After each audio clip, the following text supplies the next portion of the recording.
नमस्ते, जय श्री राम, जय रेवत।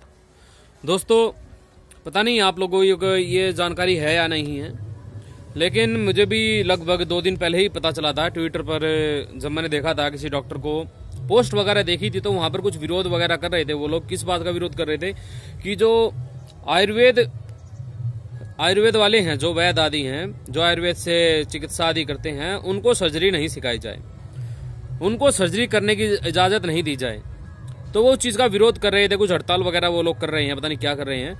तो इस प्रकार का घटिया काम नहीं करना चाहिए उन लोगों को। देखिए, सर्जरी का इतिहास यदि देखा जाए तो आयुर्वेद से ही रहा है। सर्जरी जो इनकी मैकाले शिक्षा है, जो इनकी एलोपैथी है, जो अंग्रेज हैं, उन्होंने भारत से ही सीखी थी। पुरानी से पुरानी आयुर्वेद के ग्रंथ सर्जरी के ऊपर भारत में है, संसार में कहीं नहीं है। देखिए, इस विषय पर आप राजीव दीक्षित जी की वीडियो जो है वो देख लेना, उसमें पूरे विस्तार से उन्होंने बताया है। तो आखिरकार सही चीजों का विरोध ये लोग क्यों करते हैं? देखिए, मैं ये नहीं कहता कि एलोपैथी 100% गलत है। अभी वर्तमान में जैसे कि आयुर्वेद का इतना प्रचलन नहीं है, आयुर्वेद को इतना बढ़ावा नहीं दिया गया था, धीरे धीरे प्रयास हो रहा है, लेकिन उतना नहीं हो पा रहा है।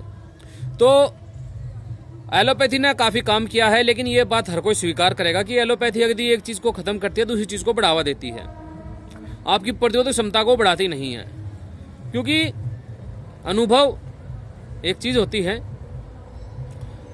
जब मैं एलोपैथी का भरोसे रहा करता था, तो डॉक्टर आदि वो भी सुन ले, जब मैं एलोपैथी के भरोसे रहा करता था, हर साल मैं बीमार पड़ता था, बुखार आदि मुझे होता था।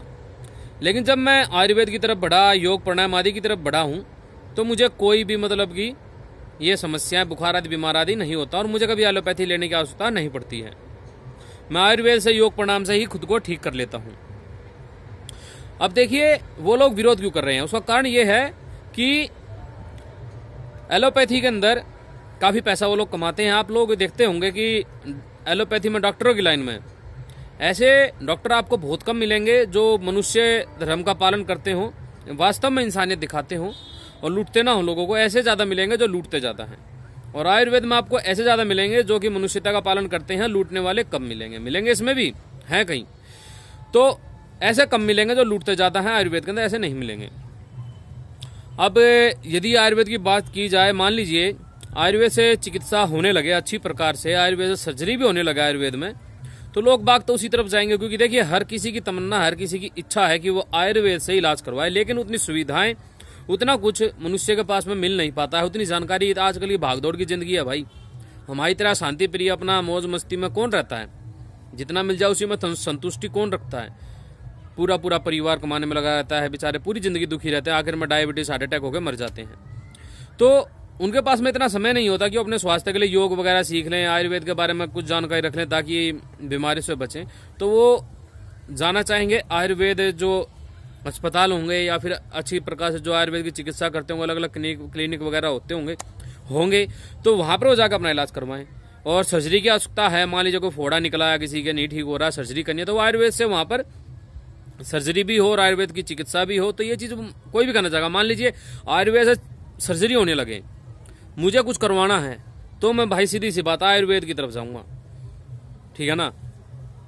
तो आयुर्वेद में क्या है ना दोस्तों, प्राकृतिक चीजें हैं, ईश्वर ने जो दिया वो चीजें हैं। एलोपैथी में वो चीजें नहीं है भाई।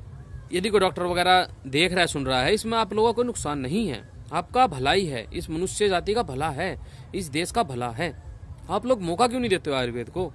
और हम तो चुनौती देते हैं आपको, आप छोटा सित्तो करके दिखाओ। ये कोरोना जो तुम कर रहे हो, जो इसकी वैक्सीन वगैरह आ रही है, इसको आयुर्वेद से ठीक किया जा सकता है। और आपको मैं एक बता दूं, शायद भारत में कानून भी है जिसमें कि यदि कोई एलोपैथी के अलावा और कोई व्यक्ति यदि ये दावा करता है कि मैं उस रोग को ठीक कर दूंगा, वो रोग ठीक हो जाएगा, और एलोपैथी वाले उसको नहीं कर पाते, तो उस ऐसा बोलने वाले व्यक्ति के ऊपर केस हो जाता है। ये कानून है, मैंने सुना था जब बाबा रामदेव के ऊपर केस हुआ था ना, उस समय सुना था। सोचिए, मैं इसलिए तो कहता हूं, मुझे अपने देश के कानून पर कोई भरोसा नहीं है, ठीक है ना, मुझे कोई लगाव नहीं है, ठीक। इसीलिए मैं कहता हूं हमेशा, क्योंकि यहाँ के जो कानून है, यदि एक एक चीज को, अभी हमें तो कई चीजों के बारे में पता नहीं है भाई। जब कोई मुद्दा चलता है, जब उस कानून के बारे में पता चलता है, तब पता चलती है बीमारी क्या है। तो इसलिए मुझे तो बिल्कुल भी भरोसा नहीं है भाई।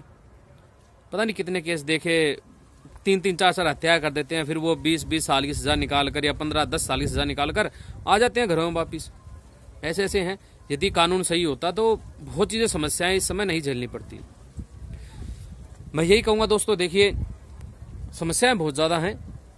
आयुर्वेद को हर प्रकार से बढ़ावा मिलना चाहिए, क्योंकि आयुर्वेद ही एकमात्र साधन है जिससे कि मनुष्य जो है सुरक्षित और सुखी रह सकते हैं, वरना चारों तरफ मूर्खों का दबदबा है। देखिए आप लोगों का भी फर्ज बनता है, आप लोगों का भी कर्तव्य बनता है कि आप सभी ना योग आयुर्वेद की तरफ बढ़ें, उसके बारे में सीखें, उसी से अपनी चिकित्सा करने का प्रयास करें।